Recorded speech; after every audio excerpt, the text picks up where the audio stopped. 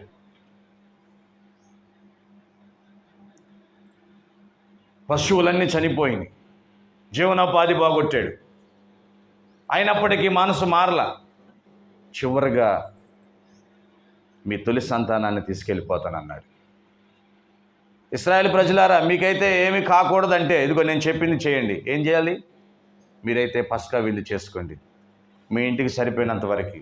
ఎంత కావాలో అంతే, అది మేకపిల్ల అయినా గొర్రె పిల్ల అయినా ఎంత కావాలో దాన్ని అంతవరకే వధించుకోండి.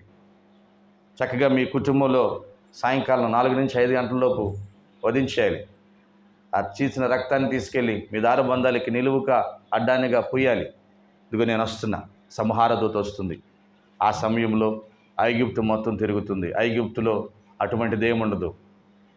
వాళ్ళకి ఎటువంటి సూచనలు లేవు, వాళ్ళకి ఎటువంటి హెచ్చరికలు లేవు, వాళ్ళు ఏమి చేయరు. వాళ్ళ గృహాల్లో ఉన్న మొదటి సంతానం రాజుగారి కుమారుడైనా దాసి కుమారైనా మొదటి సంతానం మొత్తం బలైపోతుంది, చనిపోతారు. సో మీ ఊళ్ళోకి వస్తాను, గేషన్లోకి వస్తాను. మీ గృహాల్లో ఎవరైతే ఆ రక్తపు ఆ మరకల ఆ కుంచుతో దారబంధాలకు పూసి ఉంటారో వారిని వదిలిపెడతాను. నా మాట వినకుండా ఇంకా ఎవరైనా పూయకుండా ఉంటే వారి గృహంలోకి సంహార దూత వస్తుంది, వాళ్ళ ప్రథమ సంతానాన్ని చంపేస్తుంది. ఎన్ని అద్భుతాలు!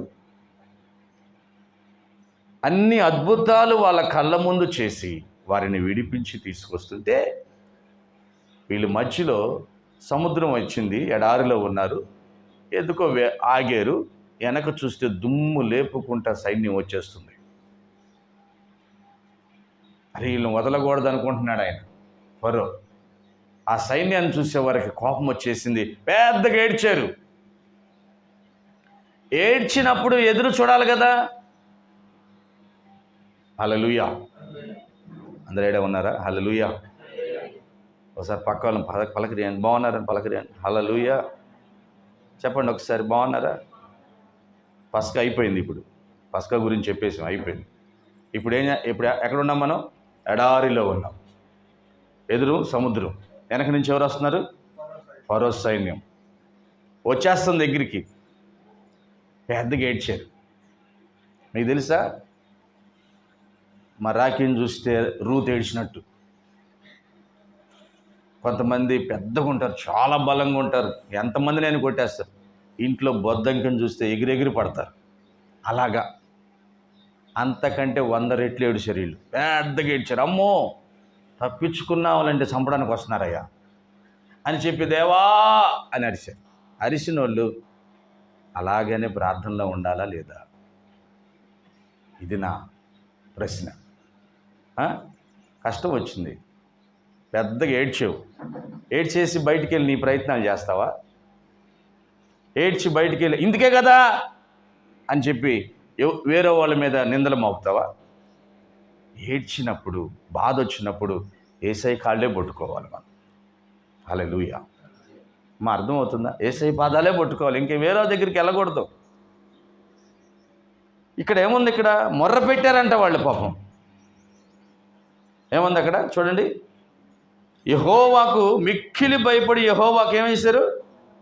మొర్రపెట్టారు. మొర్రపెట్టారు కానీ ఆ వెంటనే అసలు ఈ బాధ కారణం ఎవరు? మోషే కదా. ఎక్కడున్నాడు ఈయన మోషే అని చెప్పి జనం అంతా కర్రలు రాళ్ళు తీసుకుని మోషే దగ్గరికి వెళ్ళిపోతున్నారు. ఈయన కదా చేసింది. అసలు నేను రానురా బాబు, వాళ్ళు తిట్టినా కొట్టినా బాగానే ఉంది, అక్కడే బాగుంది నాకు ఆ బురద జీవితం. అమ్మగా పొద్దునంతా పని చేసి సాయంత్రానికి క్వార్టర్ బిగియొచ్చు, అన్నీ మర్చిపోతాం. భార్య పిల్లలు తింటే ఏమి తినకపోతే ఏమి, నాకెందుకు రా బాబు, నాకెందుకు? అసలు ఈ పాడు జీవితం వద్దనుకుంటే వీళ్ళు ఒకళ్ళు వచ్చి లాక్కెళ్ళిపోయారు నన్ను. వెంకటేశ్వరమ్మ ఎంత దూరం ఏడొస్తాం, ఎంత దూరం వాళ్ళేమో సాయంత్రం కల్లా ఫోన్ చేస్తారు, ఏందమ్మా రాలేదు, ఇది వద్దో వద్దో అంటే ఎడగా రమ్మంటున్నారు. మీరు చూడు ఎన్ని శ్రమలు ఉన్నాయో, అది కళ్ళకు కనపడుతున్నాయి. ఎన్ని వస్తాయో తెలుసా? వాళ్ళు కానీ దగ్గరికి వస్తే మమ్మల్ని చంపేస్తారు.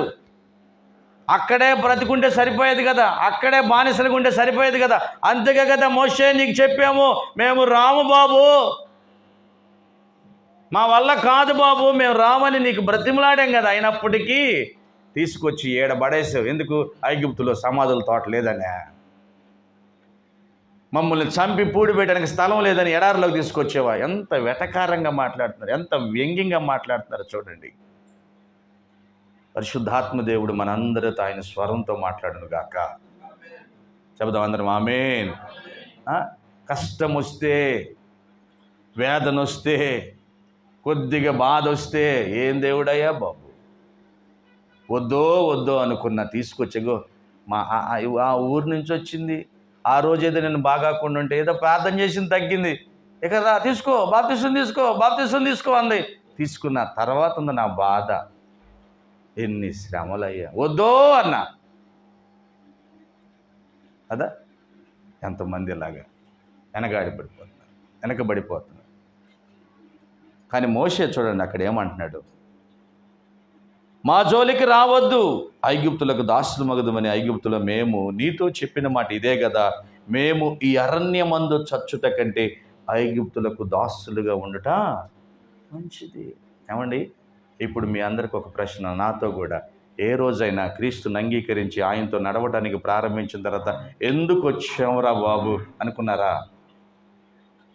అనుకోలేదని అన్నవారు చెప్పండి. నేను అనుకోలా, ఖచ్చితంగా అనుకుంటారు. ఎందుకంటే అది పరిస్థితి. ఐగుప్తు నుంచి విడుదల పొంది 40 సంవత్సరాలు కానాను దేశానికి వెళ్ళేటప్పుడు ఎన్ని శ్రమలు పడ్డాడో, క్రైస్తవుడిగా మారిన తర్వాత పరలోక రాజ్యానికి వెళ్ళేంత వరకు అన్ని శ్రమలు పడాల్సిందే. అందుకు కదా అది రాసింది మనకి, కానాను యాత్ర. అన్ని శ్రమలు, అన్ని వేదనలు. కానీ ఈ శ్రమల్లో, ఈ వేదనలో ఊరకే ఉండాలంటే ఆయన మీద విశ్వాసం చూపించాలి. హల్లెలూయా. ఆయన దేవుడని, గొప్ప దేవుడని, మహోన్నతమైన దేవుడని నువ్వు తెలుసుకున్నప్పుడే నీకే బాధ అనిపించదు, ఏ కష్టం అనిపించదు. చూడండి అక్కడ మోషే ఏం చేస్తున్నాడు. ఈ మాటలన్న తర్వాత అందుకు మోషే భయపడకుడి, యెహోవా మీకు నేడు కలుగజేయ రక్షణను మీరు ఊరక నిలుచుండి చూడుడి. హల్లెలూయా. ఏమంటున్నాడు? ఊరక నిలుచుండి చూడుడి. తర్వాత మీరు నేడు చూసిన ఐగుప్తులను ఇక మీదట మరి ఎన్నడూ చూడదు. గట్టిగా చప్పట్లు కొడదాం. హల్లెలూయా. మరి ఎన్నడూ చూడరు. ఊరకనే ఉంటే జీవితంలో జరిగే గొప్ప సత్యాలు ఇవి. బంబేలు ఎత్తిపోయి, భయపడిపోయి, అటు పరిగెత్తి ఇటు పరిగెత్తి, నా వల్ల ఏమైనా అయిద్దామో, నేనేమన్నా చేయగలనేమని చెప్పి పరిగెడితే అదేమైద్ది? ఇంకా పెద్దదయ్యింది. సమస్య ఇంకా పెరిగిపోతూ ఉంటుంది. సమస్యకి పరిష్కారం అయితే రాదు. ఆ సమస్యకి పరిష్కారం ఉండాలంటే భయపడకుండా దేవుని జీవాన్ని ముందు పెట్టుకుని, దేవుని పాదాల ముందు కూర్చుని నెమ్మదిగా ఉండటమే. హల్లెలూయా. నెమ్మదిగా ఉండటమే. అందుకే మోషే అంటున్నాడు, ఊరకనే ఉండండి, దేవుడు గొప్ప రక్షణ కలుగు చేస్తాడు. ఊరకనే ఉండితే. ఏమండి, ఈ మాటలు రాత్రి 12 నుంచి 1 గంట సమయంలో ధ్యానం చేస్తున్నప్పుడు ఎంత కాలం సరిగా అర్థం కాలేదు ప్రభు, చదువుతూనే ఉన్నాను కానీ బైబిల్ అనిపించింది నాకు. ఊరకనే ఉండే దాంట్లో ఎంత వాల్యూ ఉంది, ఎంత విలువ ఉందో. అంటే ఊరకనే ఉంటే పని పాట లేకుండా కూర్చోమని కదా, అస్సలైన పని దేవుణ్ణి ఆరాధించటం. హల్లెలూయా. అస్సలైన పని దేవుణ్ణి స్తుతించటం.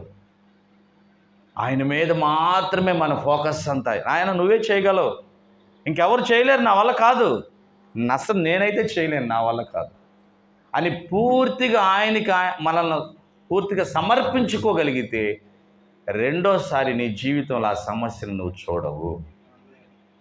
ఇది సత్యం, ఇది బైబిల్ చెబుతుంది. ఆమేన్. ఎంతమంది నమ్ముతారు ఈ మాటని? ఓరకనే ఉంటే, దేవుని మీద విశ్వాసం కలిగి ఉంటే, ఎన్నోసార్లు అది సమస్యగానే ఉండిపోతుంది నీ జీవితంలో. ఎన్నోసార్లు నేను వెంటాడుతూనే ఉంది. మీ అందరికీ పాటలు మనం చక్కగా కృప చాలును. ఎవరితో అన్నాడు యేసుక్రీస్తు వారు ఈ మాట? నా కృప నీకు. చెప్పండి, ఎవరితో అన్నాడు? ఏందండి బైబిల్ చదవటం మానేశారా? యేసుక్రీస్తు వారు ఎవరితో అన్నాడు నా కృప నీకు చాలును అని? My grace is sufficient. ఎవరితో అన్నాడు? అయ్యో, చూసే వాళ్ళకి కూడా బాధేస్తుంది. ఎంత గొప్ప సంఘమా అనిపిస్తుంది. ఎవరితో అన్నాడు? మళ్ళీ చెప్పమంటారా? చెప్పకూడదులే, నాకు తెలుసు అనుకుంటున్నారు కొంతమంది. నేను చెప్తే బాగుంది, ఎవరైనా చెబుతారని వేసి చూస్తాను అంటున్నారా? మళ్ళీ అడుగుతున్నాను, యేసుక్రీస్తు వారు తన ఆత్మ ద్వారా ఇదిగో నా కృప నీకు చాలు అని ఎవరితో అన్నాడు? గ్రేట్ రైటర్, గ్రేట్ స్పీకర్ పౌలు గారితో అన్నాడు. హల్లెలూయా. అయ్యా, నాకు బాగా ఇబ్బందిగా ఉంది, అది పొద్దుగా ఇబ్బంది పెడుతుందయ్యా, దాన్ని నా దగ్గర నుంచి తొలగించే అదేం నాకు ముళ్ళుగా ఉంది అని అంటే, ముళ్ళు అలా ఉన్నాయి, నా కృప నీకు చాలు. హల్లెలూయా. నా కృప నీకు చాలు అంటే ఎలా ఉండమంటున్నాడు పౌల్ని? అర్థం చేసుకోవాలి. ఎలా ఉండమంటున్నాడు పౌల్ని దేవుడు? ఓరకే ఉండు, నా కృప ఉంది నీకు. చెప్పండి ఒకసారి పక్క వాళ్ళతో, ఊరకు ఉండండి, నా కృప ఉంది మీకు. యేసయ్య కృప ఉంది మీకు. ఊరకు ఉండటం నేర్చుకోండి, యేసయ్య కృప ఉంది మీకు. చెప్పండి, ఊరకనే ఉండండి, యేసుక్రీస్తు యొక్క కృప ఉంది మనకి. కృప చాలును, నీ కృప చాలును, కృప చాలును, నీ కృప చాలును, ఎన్నటెన్నటికి నీ కృప చాలును, తరతరములకు నీ ఎన్నటెన్నటికి నీ కృప చాలును, తరతరములకు నీ కృప చాలును, కృప చాలును, నీ కృప చాలును, కృప చాలును, నీ కృప చాలును. తర్వాత పౌలు గారు, నాకు ఈ బాధ ఉంది, నాకు ఈ కష్టం ఉంది, తొలగిస్తావా అని అడిగిన దాఖలాలు బైబిల్ అయితే లేవు. అమ్మ, నీ కృప నాకు ఇచ్చేవా ప్రభువా? ఇంక అది ఉంటే నాకెందుకు, నేను నెమ్మదిగా ఉంటానయ్యా, నేను ఊరికనే ఉంటాను, నువ్వు చేస్తావన్నీ. నీ కృప నా మీద ఉంది, నీ కృప నాతో ఉంటే నేను ఊరికనే ఉండిపోతాను. హల్లెలూయా. మరి ఇశ్రాయేలు ప్రజలకు ఇవ్వలేదా కృప? ఇశ్రాయేలు ప్రజలకు శాశ్వతమైన కృపతో నింపాడు ఆయన. హల్లెలూయా. కానీ సైన్యాన్ని చూస్తే భయం, ఏదన్నా చూస్తే భయం, బంబేళ్ళు ఎత్తిపోతున్నారు, భయపడుతున్నారు. అప్పుడు వెంటనే మోషే అంటున్నాడు, భయపడబాకండి, మీరు నెమ్మదిగా ఉండండి. ఊరకనే కానీ ఉండగలిగితే మీరు ఇంకా ఎప్పుడు ఆ సమస్యని మీరు చూడరు.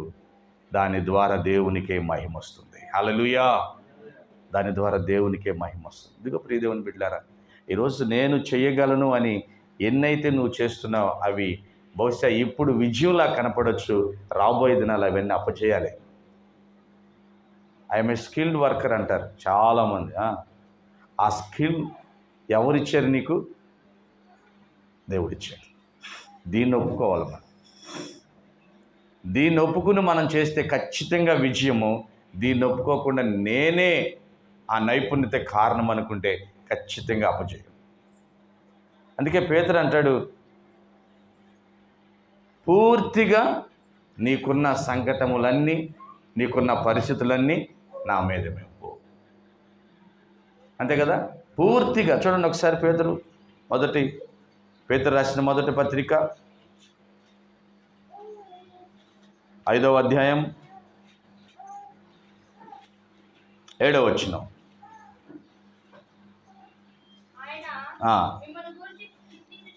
ఎవరిని గురించి ఒకసారి అలా చదువుకోండి. ఆయన నన్ను గూర్చి చింతించుచున్నాడు గనుక నా చింత యావత్తు. ఆమేన్, హల్లెలూయా. బైబిల్ చదివేటప్పుడు అలా చదవండి. ఆయన యేసయ్య నన్ను గూర్చి చింతించుచున్నాడు గనుక నా చింత యావత్ ఎవరి మీద వేయాలి? నేను యేసుక్రీస్తు మీద వేయాలి. నా భయము, నా వ్యాధి, నా పరిస్థితులు, నా ఆర్థిక సమస్యలు ఏదైనప్పటికీ ఎవరి మీద వేయాలి? ఆయన మీద వేయాలి. ఈరోజు పాపం 10th క్లాస్ వాళ్ళు ఉన్నారు ఇక్కడ. రేపే ఉంది యుద్ధం, మ్యాథ్స్. దాన్ని చూడంగానే భయం. ఆ భయంతో వచ్చే ఆ 4 ముక్కలు కూడా మిస్ అయిపోతాయి. భయపడమాకండి. దేవునికి కృతజ్ఞతాస్తుతులు చెల్లిస్తూ నువ్వు సిద్ధపడాల్సిన రీతిగా సిద్ధపడు. హల్లెలూయా. భయపడితే కష్టమే. భయపడితే ఏమీ చేయలేము. ఊరకనే నెమ్మదిగా దేవుని మీద విశ్వాసం కలిగి ఉండాలి. ప్రియదేవుని బిడ్డలు, ఇక్కడ ఉన్న వారందరితో దేవుడు మాట్లాడుతున్న మాట, మీకున్న బాధ అంతా, మీకున్న సమస్య అంతా ఎవరి మీద వేయాలంట? ఎవరి మీదమ్మా? అమ్మ మీద కాదు, నాన్న మీద కాదు. మనకు బాగా బంధువులు సౌండ్ పార్టీ ఉంటారు, వాళ్ళ మీద కాదండి. బహుశా ఈరోజు రేపొద్దున నీకు ఇస్తాను కనుక ఖచ్చితంగా ఆడికి వచ్చేసి 1,50,000గా ఇంకనగాల 2 ఇస్తాలే అని అంటాడు. రాత్రికి ఏమైపోతాడో తెలియదు కనుక ఉంటాడా? రేపొద్దున దాకా ఉంటాడు అంటావా? చెప్పలేం. మాట ఇచ్చిన వాళ్ళు ఎవరు ఉండరు. భార్యాభర్తలు మాట తీసుకుంటున్నారు. నేను నిన్ను ఏమంటారు? మరణము మనలను వేరు చేయనంత వరకు నేను నిన్ను విడిచిపెట్టను ఉంటున్నారా? సమయం వచ్చినప్పుడు వెళ్ళిపోతున్నారు. కొంతమంది అయితే భూమి మీద బతికే ఉంటున్నారు, దూరం అయిపోతున్నారు.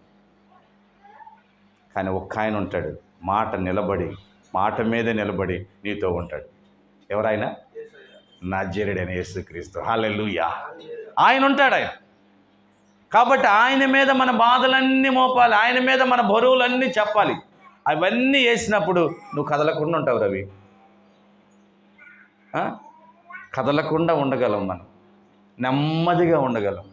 ఎందుకంటే నేను లోన నా ప్రభు గొప్పవాడు, నా ప్రభు నా పని చేస్తాడు, నా ప్రభు నా బిడ్డలను పోషిస్తాడు, నా ప్రభు నాకు కావాల్సినన్ని ఇస్తాడనే స్తుతి ఆరాధన జరుగుతూ ఉంటుంది. ఎన్ని అద్భుతాలు చేశాడు దేవుడు ఐగుప్తు నుంచి విడిపించడానికి. 9 ఆశ్చర్యమైన కార్యాలు, 10వ ఆశ్చర్యమైన కార్యం ద్వారా వారందరినీ విమోచించాడు. ఆ రక్తము ద్వారా వాళ్ళందరినీ విమోచించాడు. ఇంత గొప్ప దేవుడు నీ జీవితంలో కార్యాలు చేస్తే చిన్నటికి భయపడిపోయి నీ సొంతగా ఏదేదో చేద్దామని వెళ్ళిపోయి ఇంకా సమస్యల్లో ఇరుక్కుపోతున్నావు. నేనేదో చేయగలను అని చెప్పి మళ్ళా వెళుతున్నావు, వెనక్కి తిరిగి సమస్యలు ఇరుక్కుపోతున్నావు. వాక్యం ఇచ్చిన ప్రియ దేవుని బిడ్డలారా, దేవుడు అంటున్నాడు, ఓరకనే ఉండండి. ఆమేన్, హల్లెలూయా. ఓరకనే ఉండండి. వదిలిపెట్టండి మీకున్న బాధలన్నీ, యేసయ్య మీద వదిలిపెట్టండి. చాలామంది వినేటప్పుడు చాలా బాగుందండి, అయిపోయిన తర్వాత అనిపించలే. అలాగా అయిపోయింది, వచ్చాము 40 నిమిషాల 20 నిమిషాలు 30 నిమిషాలు పాటలు పాడుతున్నారు, ఏదో చెబుతున్నాడు ఆయన, ఆ వచ్చినవి ఈ వచ్చినవి అంటున్నాడు. చివరికి వచ్చేవరకు యేసుక్రీస్తు దేవుడు అంటున్నాడు. బాగుంది, భలే.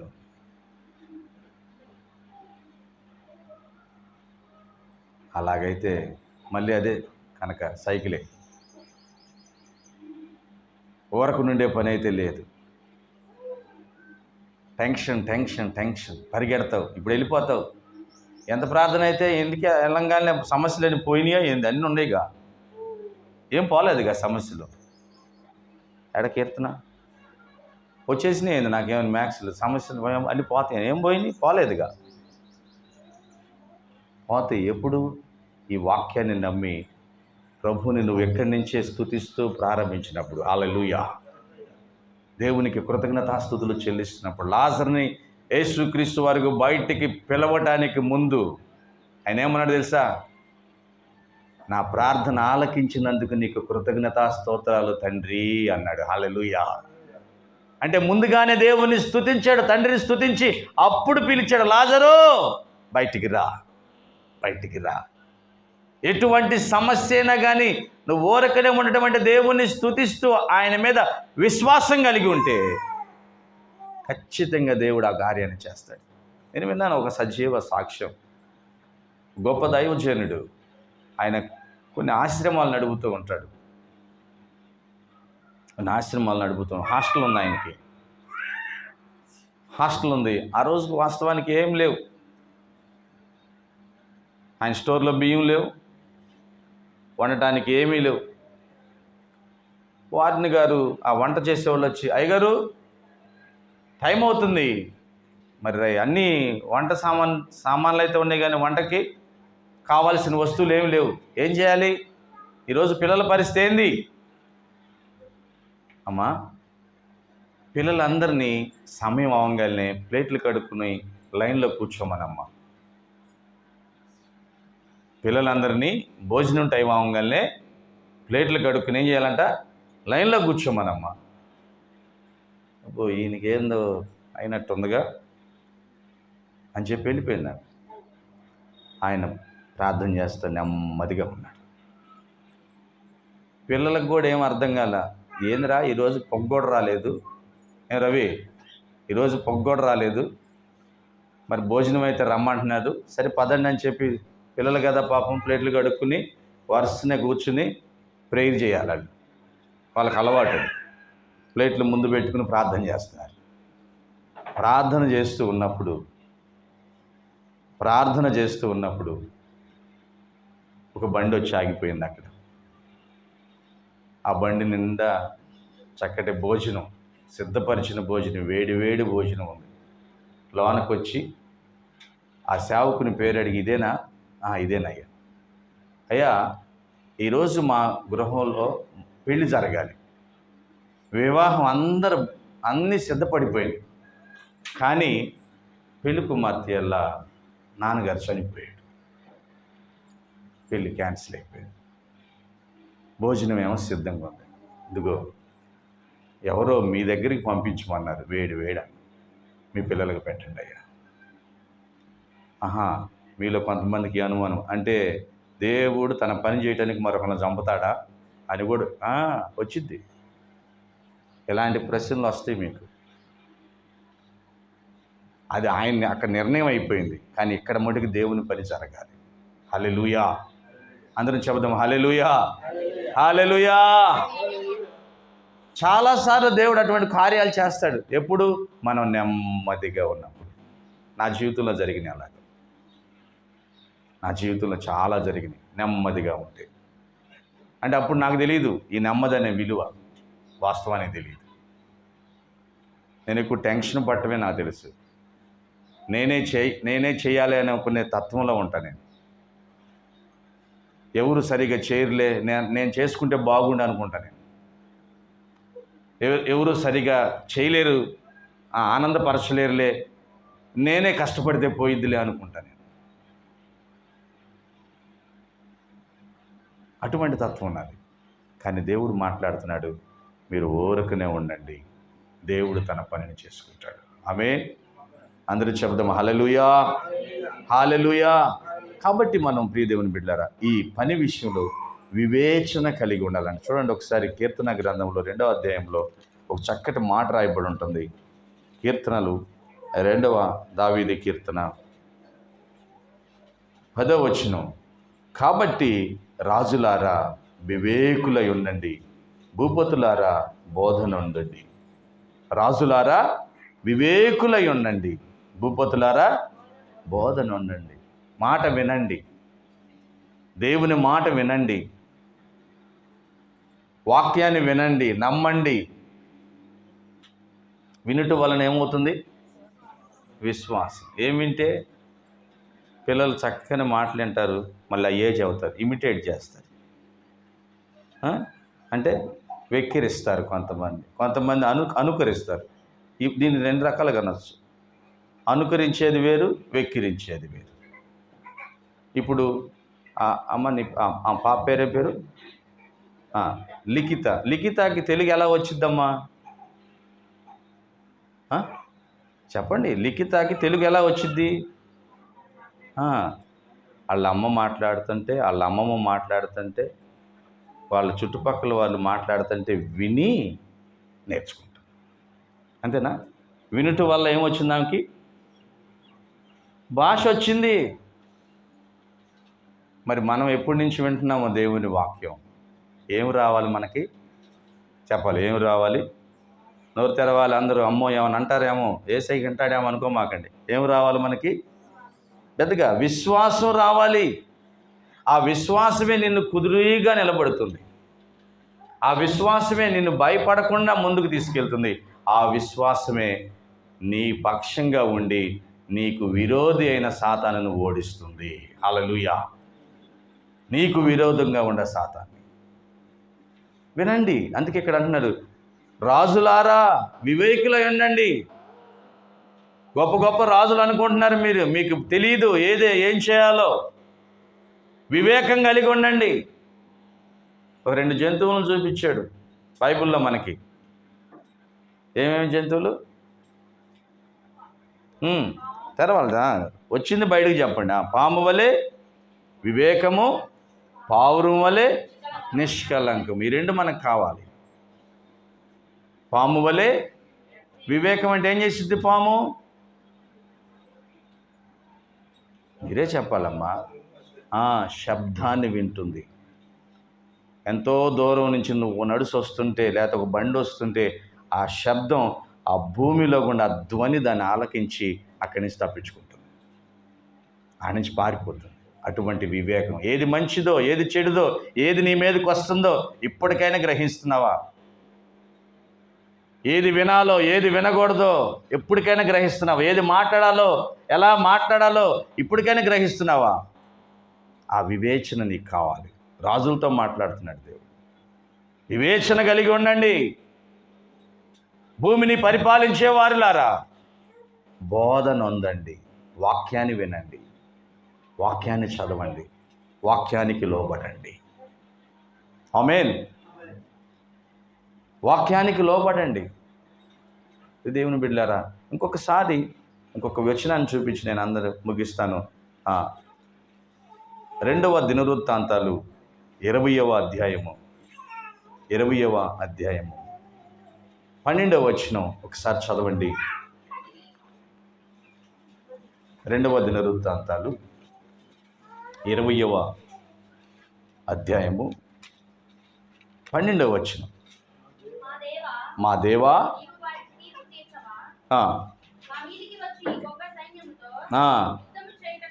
యుద్ధము చేయుటకును మాకు శక్తి చాలదు, ఏమి చేయుటకును మాకు తోచదు, నీవే మాకు దిక్కు అని ప్రార్థన చేశాడు. ఇక్కడ చూడండి, మన జీవితంలో మనం విశ్వాసం పెరగాలంటే ఏం చేయాలి? మనం మొదటగా ప్రార్థన చేయాలి.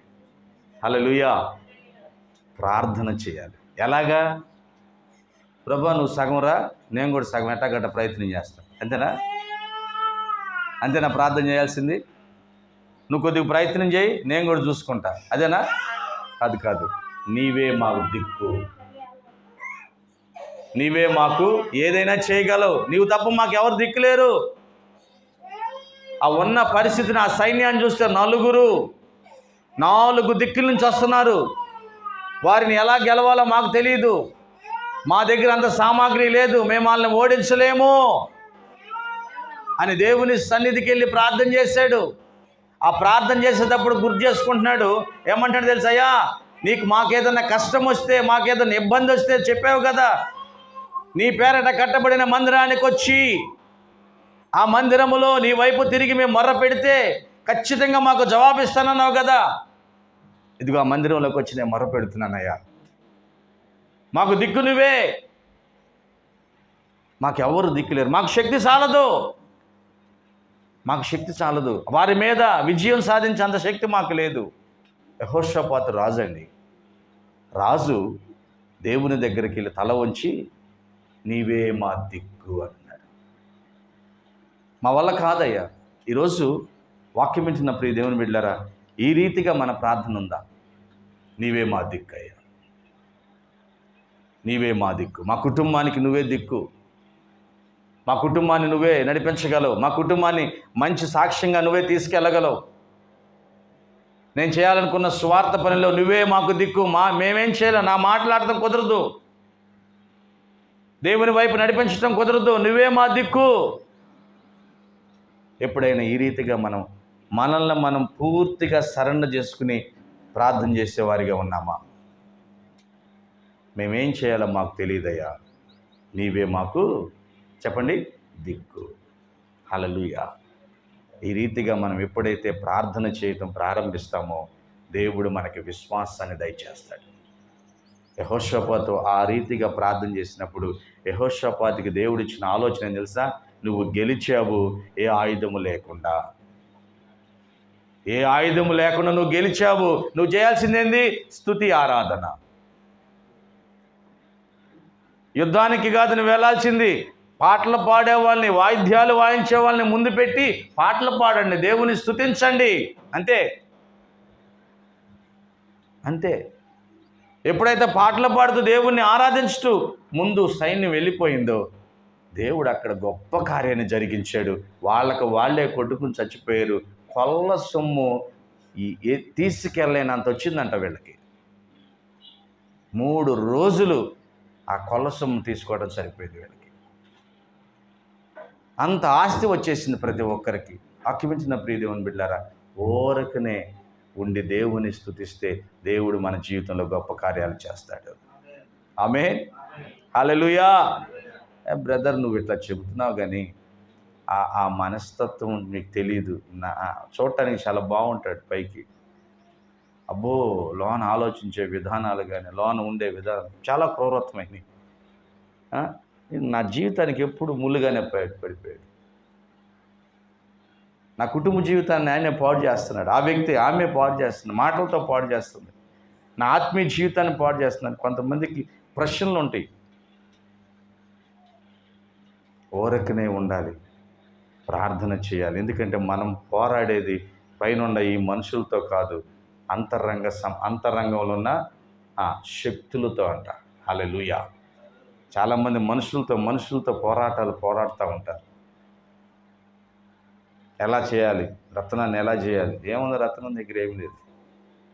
రత్నాన్ని నడిపించేవాడు, వాడిని చూడాలి ఒక చూపు. హల్లెలూయా. నడిపించే వాళ్ళ చూపు. ఓరకనే ఉండి మనం ప్రార్థన చేస్తే, ఓరకనే ఉండి ప్రభువును స్తుతిస్తే దేవుడు మన పట్ల అద్భుతమైన కార్యాలు చేస్తాడు. ఆమేన్. చూడండి, ఇక్కడ యోహాను సువార్త చివరిగా 3వ అధ్యాయం, వెంటనే గుర్తొచ్చిద్ది అనుకుంటా. 3వ అధ్యాయం అంటే మీ అందరికీ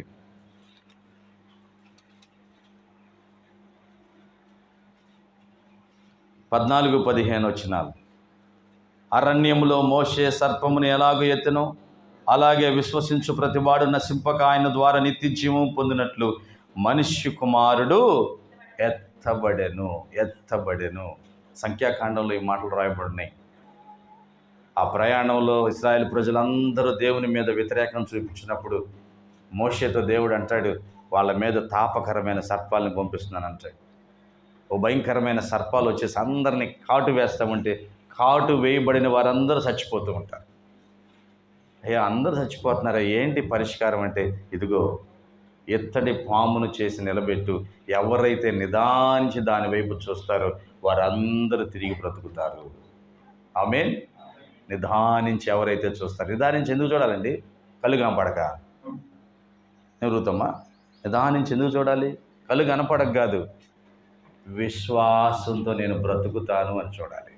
హల్లెలూయా. విశ్వాసంతో నేను నిత్య జీవానికి వెళ్తాను అని చూడాలి. విశ్వాసంతో నా జీవితంలో ఉన్న ప్రతి సమస్యను బాగు చేయగలడు అని చూడాలి. ఎవరి వైపు చూడాలి? ఇప్పుడు మనం యేసు వైపు చూడాలి. సిలువ వేయబడిన యేసు వైపు చూడాలి. నిదానించి ఎప్పుడైతే ఆయన్ని చూడటానికి మనం ప్రయత్నం చేస్తామో, ఎప్పుడైతే ఆ రీతిగా మన జీవితాన్ని నెమ్మదిగా ఉంచుకోవడానికి ప్రయత్నం చేస్తాము, మన జీవితంలో ఇప్పటి వరకు ఉన్న సమస్యలు ఇంకెప్పటికీ కనపడకుండా చేస్తాడు ఆయన. నిదానించకుండా మన సొంత ప్రయత్నాలతో పరిగెడటానికి ప్రయత్నం చేస్తే అవేం చేస్తాయి? ఇంకా పెరుగుతూ పెరుగుతూ పెరుగుతూ మన వెంటే వస్తాయి.